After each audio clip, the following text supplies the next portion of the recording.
Hi అండి, అందరికీ నమస్కారం. వీడు మళ్ళీ వచ్చాడు. ఈరోజు మీ ముందుకి ఒక వండర్ఫుల్ పర్సనాలిటీని తీసుకొచ్చాను. సో యాక్చువల్లీ ఆయన గురించి ఎంత చెప్పినా తక్కువే, అందుకనే చాలా తక్కువే చెప్దాం అనుకుంటున్నాను. సో ఆయన ఇంట్రడక్షన్ ఆయన ఇచ్చుకోమని కోరుకుంటున్నాను. Sir please. నా పేరు కిషోర్ తిరుమల. అంతకుముందు ఎంతమంది తెలుసో కానీ మొన్న డ్యాన్స్తో చాలామందికి తెలుసుంటుంది అనుకుంటున్నాను. నవ్వు ఆపుకుంటున్నావు కదరా. ఎక్కడి నుంచి మొదలు పెడదాం పవన్? అంటే ఇద్దరం ఇక్కడ ఉన్నాం కాబట్టి ఇక్కడి నుంచి మొదలు పెడదాం సార్. ఇదేంట్రా అయితే? అరే నీ అబ్బా. So coming straight to the point sir.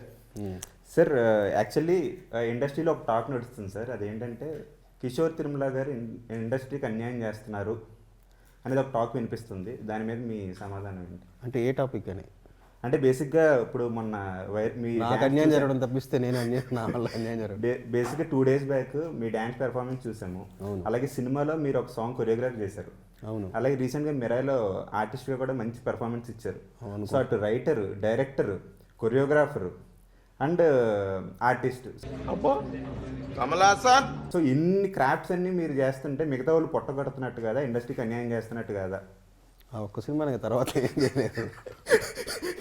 మరి ఈ డ్యాన్స్ పరిస్థితి ఏంటి సార్? డాన్సింగ్ సిచ్యువేషన్ డైరెక్టర్ అయిన తర్వాత మనం ఆ పరిస్థితిని బట్టి, ఆర్టిస్టుల డేట్ని బట్టి మాస్టర్ అంటే ఆ డ్యాన్స్ ఎలా ఉందంటే మిగతా ఇద్దరు హీరోయిన్లు కూడా మీరు డామినేట్ చేసేస్తున్నారు సార్. అదే అంటే మనలో మాస్ ఉంది, వాళ్ళు అంత మాస్ లేకపోవచ్చు. సార్ టీ కానీ కాఫీ కానీ ఏమైనా తాగుతారా సార్? టీ.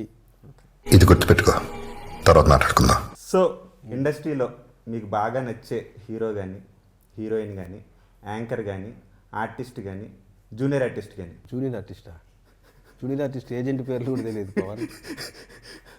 సో సార్ రీసెంట్గా భర్తమాసేలకి విజ్ఞప్తి ట్రైలర్ చూసాం సార్. అందులో స్టార్టింగ్ బోయ గారు స్టైల్లో ఓపెనింగ్ చేశారు. సినిమాలో ఒక సంక్రాంతి ఎపిసోడ్ ఉంటుంది. సో దాని ఇట్లా ఓపెనింగ్ అనగా న్యాచురల్గా అక్కడికక్కడ సత్య అన్నది అది. ఓకే. సో అంటే బోయ గారి మీద మీ ఒపీనియన్? చాలా మంచి డైరెక్టర్ అండి. Okay, perfectionist. సో ఇప్పుడు రవితేజ గారు అంటే హిందీలో కూడా మంచి ఫ్యాన్ ఫాలోయింగ్ ఉంది సార్. సో హిందీ ఆడియన్స్ కూడా చూస్తారు కదా. సో నాకు కూడా ఉంది తెలుసా, కానీ చాలా మంది తెలియదు.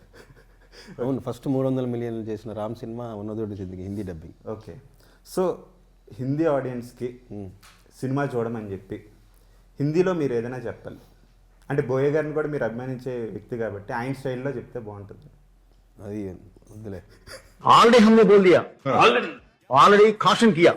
हिंदी प्रेक्षकों को हम बोल रहे हैं, रवितेजा साहब का बहुत अच्छा एंटरटेनर और एक्शन भी है. इसमें 3 फाइट रख दिया, एंटरटेनमेंट फाइट.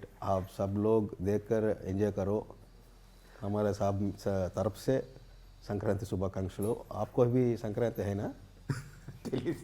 అతి మాలు. ఓకే సార్, ట్రైలర్లో ఒక షార్ట్ చూసాం సార్. యాక్చువల్లీ అదేంటంటే జనరేటర్లో అండి స్వామి, నాకు ఈ టార్చర్ ఏంట్రా బాబు. నిజంగా అది మాకు తెలియదు. మేము అప్పుడెప్పుడో నిన్న మీమ్స్లో అది అండర్లైన్ చేస్తే కానీ తెలియదు నాకు. ఓకే. మేము 2024లో రాసింది పవన్ బాసిం శెట్టి అని అతను రాసిన ఎపిసోడ్ అది. నాకు అది సంబంధమే లేదు.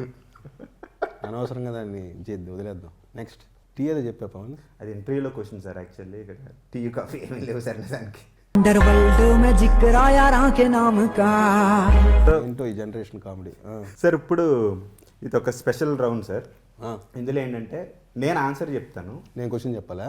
మీరు క్వశ్చన్ చెప్పారా? పిక్చర్ల గురించి వెంటనే కానీ లైవ్ లో ఇదే చూడటం. క్వశ్చన్కే ఆన్సర్ చెప్పడం రాదు. సరే చెప్పు. సో నేను ఆన్సర్ అంటే కిషోర్ తిరుమల గారు ఆన్సర్ అది. సో కిషోర్ తిరుమల గారు ఆన్సర్ చెప్తున్నారు. సో దాని క్వశ్చన్ ఏమై ఉంటుందని మీరు గెస్ట్ చేయాలి. అడుగు ఏదో. అర్థమైంది కదా సార్?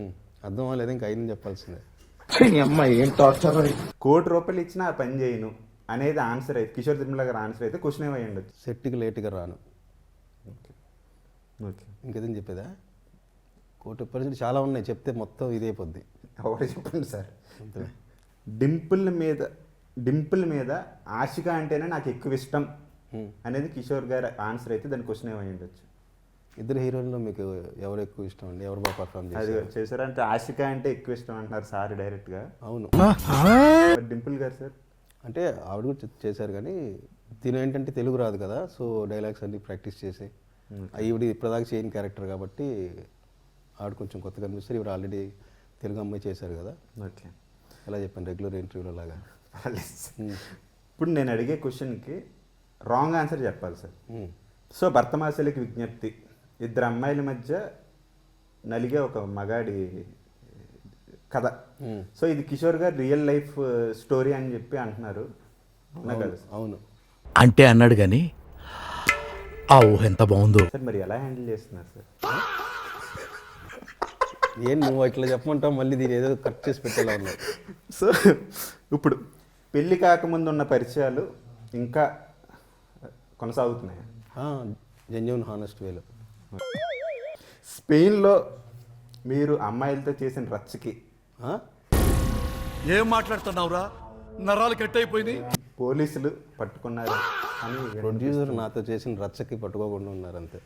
సార్ రౌండ్ సార్, రౌండేనా? ఏంది ప్రసాద్? స్పెయిన్లో మీరు చేసిన రచ్చకి పోలీస్ స్టేషన్ వరకు నేను అక్కడ పని మీద వెళ్తే రచ్చ ఎందుకు చేస్తాను? సార్ అవునా కదా చెప్పాలి సార్, కాదంటే అయిపోతుంది. కాదు అంటే దాని ఆన్సర్ ఏంటి సార్? అంటే నిజమనా? అంటే రాంగ్ ఆన్సర్, రాంగ్ ఆన్సర్ చెప్పాలి కదా సార్. అవును. సార్ మీరు అంటే ఇప్పుడు చాలామంది డైరెక్టర్స్ స్టేట్మెంట్స్ ఇస్తున్నారు కదా, అదే ఈ సినిమా పక్కాగా మీ నచ్చుద్ది, నచ్చకపోతే పలానా చేస్తానని చెప్పి స్టేట్మెంట్లు ఇస్తున్నారు కదా, అలా మీరు ఇచ్చే స్టేట్మెంట్ ఏంటి? ఇంకో సినిమా జాగ్రత్తగా రాసుకొని చేస్తాను. సో ఇప్పుడు సార్ నేను శైలజ అంటే చాలా మందికి కనెక్ట్ అయిన సినిమా సార్. చాలామంది అంటే ఇప్పటికీ కూడా టీవీలో వచ్చినా సరే, ఇదిలో వచ్చినా సరే, యూత్ కానీ పేరెంట్స్ ఇప్పుడు టీవీలోనే వస్తుంది. 10 సంవత్సరాలు అయిపోయింది కదా, థియేటర్లోకి వస్తుంది. మొన్న మీరు వీడియో కాల్ చేసినప్పుడు నేను టీవీలో చూపించట్లేదు. అవునవును, అదే టీవీలోనే వస్తుంది, థియేటర్ రాదు కదా. సార్ రీ రిలీజ్ కూడా చేద్దాం అనుకున్నారు సార్ మొన్న. సరే ఈసారి చేద్దాం. సో అంతలా కనెక్ట్ అయ్యారు కదా సార్. అంటే మీకు ఐ మీన్ నేను శైలజ కానీ చిత్రరాయలు కానీ ఒక కైండ్ ఆఫ్ కల్ట్ ఫాలోయింగ్ ఉంది సార్. రామచంద్ర ఈ ఓవరాక్షన్ భరించలేకపోతున్నాను రా sir promise. Okay, I trust you. అంటే మీకంటూ ఒక అంటే మీరు ఫన్ కానీ అంటే ఒక సెన్సిబుల్ కైండ్ ఆఫ్ ఫన్ కానీ లేదంటే ఆ డైలాగ్స్ కానీ చాలా బాగా అనిపిస్తాయి సార్. నాకు అనిపిస్తే ఒక కైండ్ ఆఫ్ కల్ట్ ఫాలోయింగ్ ఉంది. సో ఈ ఇంటేక్ ఎక్కడి నుంచి వచ్చింది సార్? అంటే మీ ఫ్రెండ్స్ దగ్గర నుంచా లేదంటే బై నేచర్? బుక్స్ ఏం లేదు, బై నేచర్. సో మీరు చేసిన మూవీస్ నేను శైలజ, చిత్రలహరి, ఉన్నదొకటే జిందగీ, ఆడవాళ్ళు మీకు జోహార్లు, బర్తమాసేలకు విజ్ఞప్తి, ఈ రేట్ చేయమంటే ఫస్ట్ ప్లేస్ దేనికి ఇస్తారు? నేను శైలజ ఫస్ట్, చిత్రలహరి, బర్తమాసేలకు అంటే రిలీజ్ అవ్వాలి అది. ఓకే, అయితే నాకు తెలిసి ఫుల్ ఫన్ కాబట్టి మేబీ అది ఫస్ట్ ప్లేస్ కూడా రావచ్చు. ఓకే. సో నాకు అన్ని రకాలుగా బాగా నచ్చినవి ఇప్పుడు వర్క్ చేసిన దాంట్లో నేను శైలజ, బర్తమాషైలో, చిత్రలహరి, ఉన్నతోటి జిందగీ. ఓకే. అండ్ ఇప్పుడు మీరు చేసిన హీరోస్లో రవితేజ గారు, రామ్ గారు, సాయిధరం తేజ్ గారు, శర్వానంద్ గారు, ఇప్పుడు నెక్స్ట్ మూవీ నలుగురు ఒకేసారి కాల్ చేసి నెక్స్ట్ మూవీ మనం చేద్దామంటే మీరు ఏ హీరోతో వెళ్తారు? రవితేజ గారితో. సూపర్. ఏంటి సార్ పర్టికులర్ రీజన్ ఏంటి ఆయన అంత కనెక్ట్ అవ్వడం?